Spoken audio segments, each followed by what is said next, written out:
Hello বন্ধুরা, কেমন আছো তোমরা সবাই? আশা করছি সবাই খুবই ভালো আছো। আমিও বেশ ভালো আছি। আমি রিয়া। আমার নতুন আরও একটি ভিডিওতে তোমাদের সকলকে জানাই অনেক অনেক স্বাগত, অনেক অনেক ভালোবাসা। তো শ্বশুরবাড়িতে বসে আমি 5টার সময় ঘুম থেকে উঠে যাই। 5টা থেকে 6টা পর্যন্ত আবার ভয়েস ওভার দিতে হয় ভিডিওতে। 6টা থেকেই কাজকর্ম শুরু করি। আজকে কিন্তু ঘুম থেকে উঠতে আমার বেশ লেট হয়ে গেছে। ওই 1 ঘন্টা মতন লেটে উঠেছি। এখন কিন্তু ওই 7টা মতন বাজে। আর উঠে দেখছি মা নেই। মাকে ফোন করলাম, মা বললো আমি বাজারে চলে এসেছি। যেহেতু আমি শুয়েছিলাম না, মা আমাকে আর ডাকেনি, আমাকে না ডেকেই বাজারের দিকে চলে গেছে। আর আমার কি সকালবেলা এই ঘরদোর না গোছালে ঠিক ভালো লাগে না। ঘরদোর পরিপাটি করে গুছিয়ে তারপরেই ঝাড়ু দিয়ে সারা ঘর বাড়িটা পরিষ্কার করি। তো সেই সেম অভ্যেসই আমার রয়ে গেছে। তো মা তো নেই, একদম বাড়ি ঘরদোর ফাঁকা। আর বাড়ি ঘরদোর ফাঁকা থাকলে আমার ঘর গোছাতে আরও বেশ ভালো লাগে। কেউ থাকে না, একদম নিরিবিলি। ফোনে গান চালিয়ে দিয়েছি আর এদিকে আমি ঘরদোরগুলো গুছিয়ে নিচ্ছি। আর দেখো এদিকে মার বিছানা তোলা হয়ে গেছে। আর ওই ঘরে দেখলে কেউ থাকে না, মানে আমার ঘর ওটা, যেহেতু ওপরে ফ্যানটা খারাপ হয়ে গেছে যার জন্য ওই ঘরে আর থাকা হচ্ছে না। তাও একটুখানি দরজা জানলাগুলো খুলে দিলাম, বেডশিটটা একটু পরিপাটি করে রাখলাম। আর এই যে বারান্দার যে খাটটা দেখছো না, এখানে মা সারাদিন একটু কাজবাজ করে বসে, অনেক সময় শুয়েও পড়ে। আর মার সবসময় ঘরের মধ্যে ভালো লাগে না, ওই জন্য এইটা বাবা বানিয়ে দিয়েছিল মায়ের জন্য। বাবাও সারাদিন এইখানেই কাটাতো, ঘরের বিছানায় খুব কমই যেত। ওই রাত্রেবেলা শোয়ার সময় ঘরে যেত, তা বাদ দিয়ে সব সময় এই বারান্দায় থাকতো। আর ফ্যানও লাগানো রয়েছে, যার জন্য এখানে একদমই গরম নেই। আর ওই দেখো মা বাজার থেকে বাজারঘাট করে চলেও এসেছে। যেহেতু দিদি দাদাবাবু আসবে আজকে, তোমাদের আগের ভিডিওতে বলেছি। তোমরা যারা আমার কালকের ভিডিওটা দেখেছো তারা তো জানোই, আর যারা দেখোনি তারা দেখে নিতে পারো। আমাদের বাড়িতে আজকে অতিথি আসবে, আমার মামার মেয়ে, দিদি, দাদাবাবু ও তার মেয়ে, ওদের ফ্যামিলি। তো মামিকেও বলেছি, মামি আর একা বাড়ি থাকবে কেন, বললাম তুমিও চলে আসো। তো সবাই মিলে চলে আসবে একটু পরেই।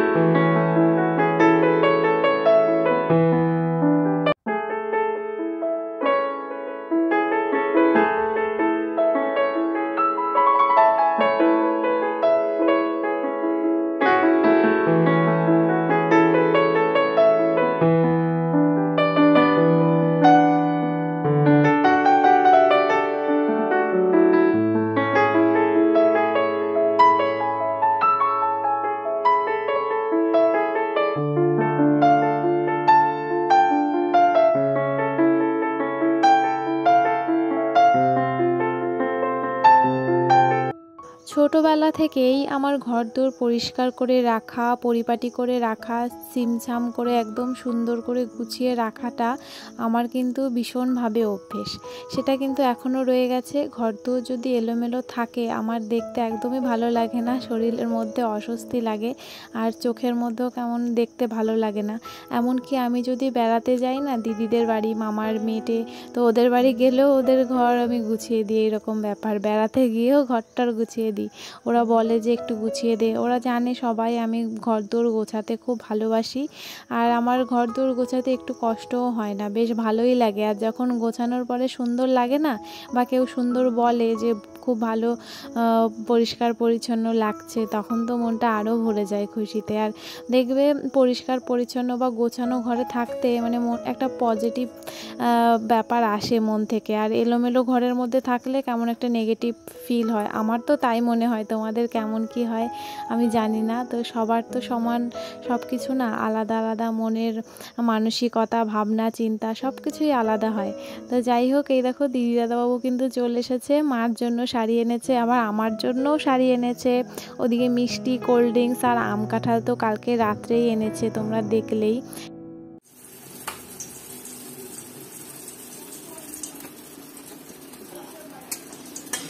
দাও, মাছ দিয়ে দাও।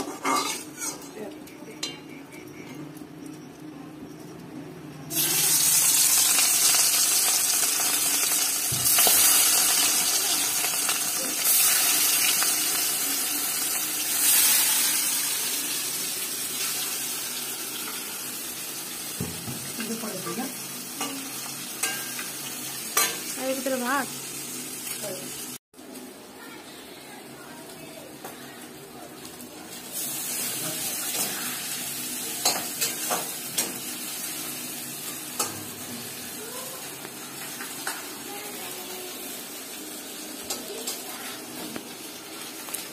কি ভাজা ওদিকে মাছের তেল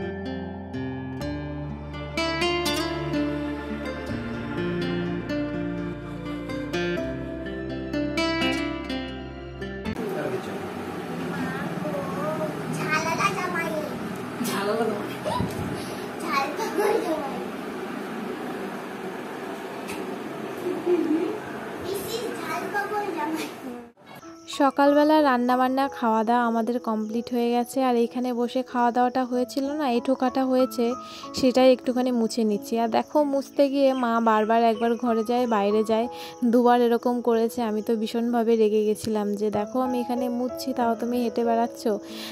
যাই হোক এখানে দেখো মুছে নিলাম, এঁঠো কাটা ছিল তো হাঁটাহাঁটি পড়বে সবার। আর এদিকে দেখো দিদি এখানে আম মাখাচ্ছিল, ফ্রিজে ছিল মা রেখে দিয়েছিল, এখন তো সব আমই পেকে গেছে, গাছে তো কোনো আমই নেই, আর যা ছিল সব পড়ে গেছে। আর এই 3টে মতন আম মা ফ্রিজে রেখে দিয়েছিল দেখার জন্য যে কতদিন থাকে স্টে করে। তো দেখলো যে অনেক দিন ছিল, 1 সপ্তাহ মতন ছিল, তাও পাকেনি, একটুও নরম হয়নি, দেখো কতটা শক্ত রয়েছে। তো আমাদের না কুচোনো মেশিনটা খুঁজে পাওয়া যাচ্ছে না, মানে কোথায় রয়েছে মা খুঁজে পেলই না, যেটা দিয়ে ওই কুচোয় না একদম, কি বলে গ্যারেন্ডার না কি বলে, তো এখন সঠিক মনে পড়ছে না, তো ওই মেশিনটা নেই। আর তার জন্য দিদি এখানে বটিতেই হাত দিয়েই কুচিয়ে দিয়েছে। আর অনেক কিছু কিন্তু মিসিং ছিল, যেরকম কাসন্দি ছিল না, কাসন্দি হলে তো জমেই যেত। ওই লবণ হলুদ লঙ্কা আর একটুখানি চিনি দিয়েছিল আর লেবু পাতা, এইগুলো দিয়েই মাখামাখি হলো, বেশ দারুণ হয়েছিল খেতে। তো একটু চিনিতে না মিষ্টি মিষ্টি টক টক ঝাল ঝাল ব্যাপারটা হয়েছিল। আর এই আম মাখা খেয়ে সবার তো নাজেহাল অবস্থা, এত ঝাল হয়েছে কি বলবো তোমাদের। আর দিদিও বুঝতে পারেনি, মানে লঙ্কা যে কটা ছিল প্লেটে সবগুলোই দিয়ে দিয়েছে। মা তো প্লেট ধরে দিয়েছে যে কটা লাগে দিবি, আর দিদি ভেবেছে যে সব কটাই হয়তো দিতে হবে। ভাতে খাওয়ার সময় একটু কম ঝাল লাগছিল, কিন্তু এই আম মাখার মধ্যে দেওয়ার পরে না ঝালটা মনে হচ্ছে দ্বিগুণ লাগছে। মানে তারপরে আমাদের চিনি খেতে হয়েছে, মিষ্টি খুঁজতে হয়েছে, এইরকম ব্যাপার স্যাপার। আর এদিকে দেখো মা বাটাবাটি শুরু করে দিয়েছে। আমাদের মিক্সার মেশিনটা একটু খারাপ হয়ে গেছে, আর মিক্সার মেশিন ভালো থাকলেও মা কোনো দিনই মিক্সারে মশলা করে না, ওই আমি এসেই একটু করে দিই, তা বাদে মা এই হাতেই বাটে। উনি বলেন যে মিক্সারের থেকে নাকি হাতেই বেশি ভালো হয়, পুরনো যুগের লোক তো, ওনাদের সঙ্গে তর্ক না করাই ভালো। তো ওনার সঙ্গে যদি তর্ক করতে বসি যে মিক্সারে সেম হয়, হাতে বাটলেও সেম হয়, রান্নার কোনো রকম পরিবর্তন হয় না, এই রকম বললেই তর্ক ঝগড়া, মানে ঝগড়া না ঠিক, মানে তর্কতর্কি হবে। তো তার জন্য আর যাই না সেই সব বিষয়ে কথা বলতে, ওনারা যেটা বোঝে সেটাই বুঝে থাকুক। তো বললাম ঠিক আছে তুমি শিলনোড়াতেই বাটো, মিক্সার ভালো থাকলেও হাতে বাটে আর মিক্সার খারাপ থাকলেও হাতে বেটে নেয়, তো তোমার কষ্ট করার ইচ্ছা তুমি করো, কিছু আর বললাম না। কিছু সবজি কাটাকুটি বাকি ছিল সেগুলোই কেটে নিয়েছি দেখো।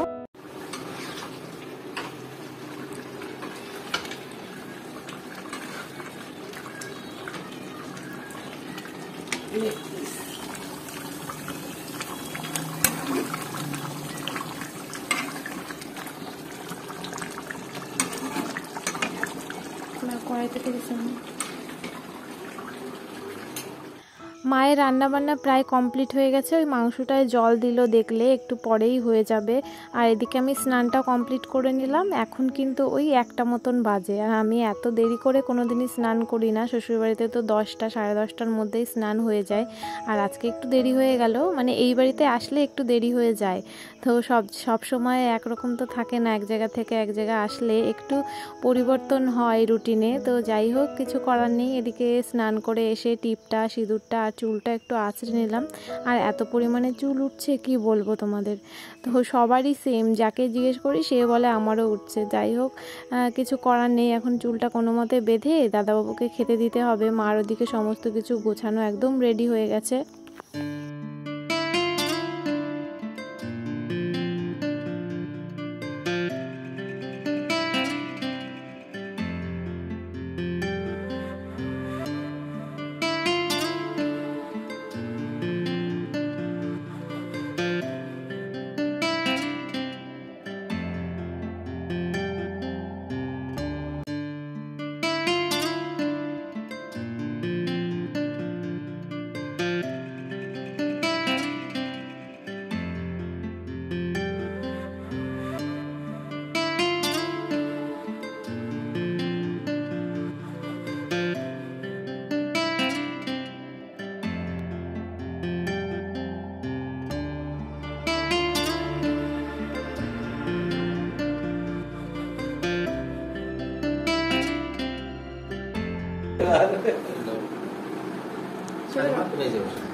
যাও বাসা থেকে কোনো ব্যাপার না, আসা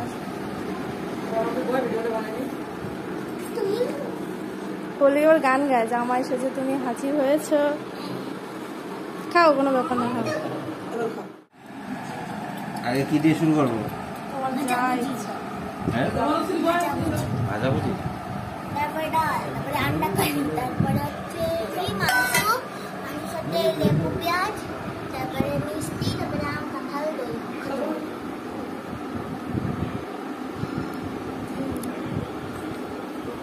ওকে। বাস কিন্তু বলি তো মনে হয় কোথায় গেছে ও ভাই। এদিকে দেখাও সবাই, হাই করে দাও। না ওর মার সাথে গেছে। আমা এদিকে দেখাও।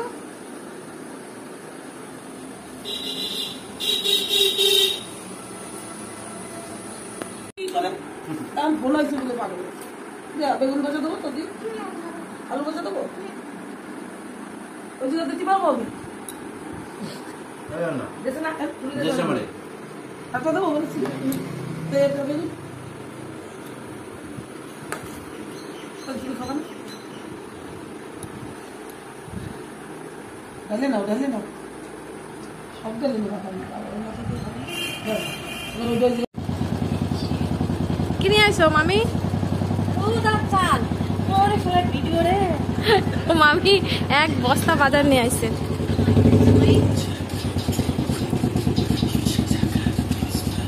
আর যে আমাদের খাওয়া দাওয়া শেষ, আর কিচ্ছু নাই,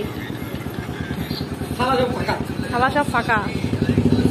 মামি দেখো কত লেটে আসলো। মামির তো সকালবেলায় আসার কথা ছিল, এখানে খাওয়া দাওয়া করার কথা ছিল। মামি একটু প্রবলেমের জন্য আসতে পারিনি, ওনার বাড়িতে কিছু কাজ ছিল। ফোন করে করে করে দাদাবাবু একটু আগে গিয়ে তারপর মামিকে নিয়ে আসলো। এখন আমাদের খাওয়া দাওয়া সমস্ত কিছু শেষ, এখন মামি আর মা খাচ্ছে। মা অনেক সময় বসেছিল, ওয়েট করছিল মামি আসবে তারপর খাবে, তো ফাইনালি চলে আসলো। এবার খাওয়া দাওয়াটা করে নিচ্ছে ওনারা দুজন। আমাদের তো এদিকে কমপ্লিট হয়ে গেছে খাওয়া দাওয়া। হ্যাঁ গোল দই হয়েছে, লবণ দিয়ে নে দিয়ে একটু। দারুণ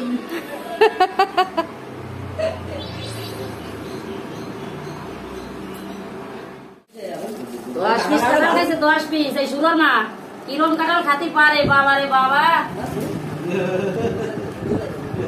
আর একটা নিয়ে যাও, এই কাঁঠাল স্পেশাল, একবার খাইলে আবার খাইতে ইচ্ছে করবে।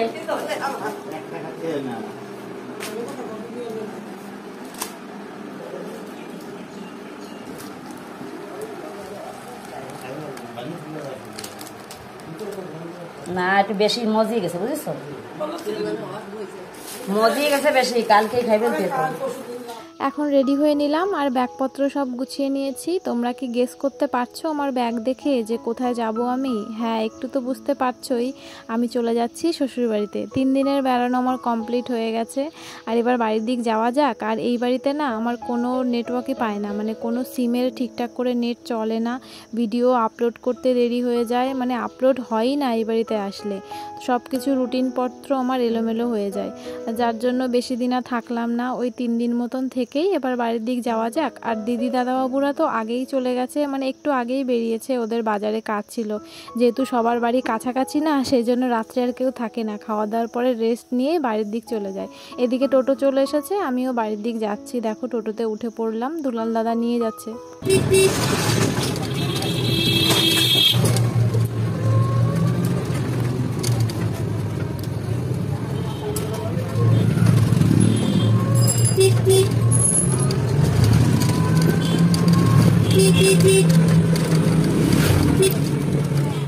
আমার গন্তব্যস্থলে আমি পৌঁছে গেছি, মানে শ্বশুরবাড়িতে চলে এলাম। দেখো ঘরের মধ্যে ঢুকেই দেখছি অন্ধকার, লাইটটা একটু জ্বেলে নিলাম।